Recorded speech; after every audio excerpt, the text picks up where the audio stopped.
Jan Aurel Bissek choisit pour l'instant l'Allemagne. C'est ce que nous apprend Frankfurter Rundschau par rapport à ce joueur de l'Inter, ce milieu de terrain de l'Inter qui, depuis quelque temps, fait couler beaucoup d'encre. Beaucoup de personnes l'annoncent dans les Lions indomptables, dans la tanière. D'autres parlent plutôt de la Mannschaft, c'est-à-dire l'équipe nationale allemande.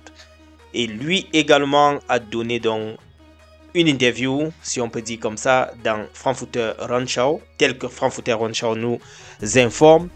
Il dit qu'il n'a pas encore décidé, je le cite, « Je n'ai pas encore décidé, mais ma priorité claire est l'équipe d'Allemagne. J'y ai parcouru toutes les équipes de jeunes. Je l'ai également dit à l'entraîneur national. Quand j'ai entendu bonjour Julian Nagelsmann ici au téléphone, j'ai ressenti des émotions incroyables. Le sélectionneur national connaît mon nom, c'est une chose énorme. Je suis très heureux. Je trouve ça très cool que l'entraîneur national me contacte personnellement. J'apprécie cela au-delà de toute mesure. C'est un grand signe de respect, dit-il. Donc, si on doit s'en tenir à ça, c'est dit que lui, il n'a pas encore penché pour le côté du Cameroun. Il serait plus intéressé par l'équipe d'Allemagne. Et Frankfurter Rundschau nous informe également que voilà, le sélectionneur allemand va bientôt donner la liste des présélectionnés et peut-être ce n'est qu'en ce moment-là qu'on saura si lui, il va être avec l'Allemagne ou pas.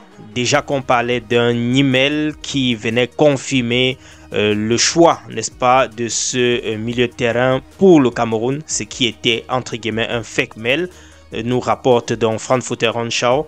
Mais qu'à cela ne tienne, on ne pourra qu'attendre, n'est-ce pas, le prochain regroupement de l'équipe allemande pour savoir si oui ou non il est de la partie ou pas. Ce sera peut-être en ce moment-là qu'il va dire pour le Cameroun, oui, je peux jouer avec vous. Quand peut-être les portes sont déjà fermées de tous les côtés, du côté de la Mannschaft. Maybe. Puisque nous, on ne peut pas être le premier choix, on ne peut que recevoir les rescapés.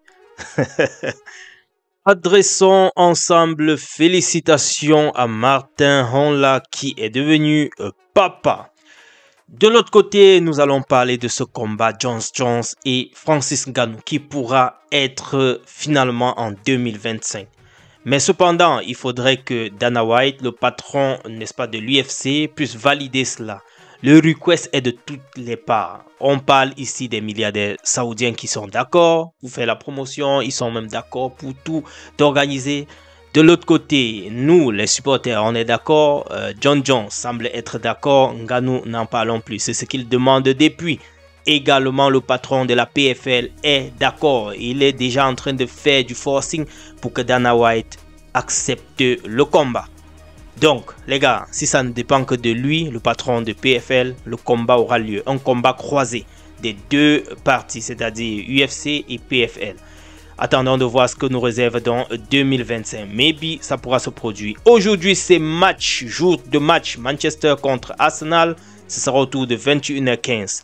Nous allons terminer ici avec ces quelques images de Samuel Eto'o lors du match de la paix, le match pour la paix hier. Avec Fally Ipupa et toutes les autres stars dont je vous ai déjà eu à citer. J'ai voulu partager ces quelques images avec vous. De plus en plus, il y a les rumeurs concernant Naomi Eto'o qui serait déjà en voie de signer dans un très grand club de l'Occident. On nous parle ici de PSG pour certains. Bref, on attend tout simplement de voir. Rien n'est encore officiel. Les amis, retrouvons-nous dans la prochaine publication et d'ici à là, portez-vous bien.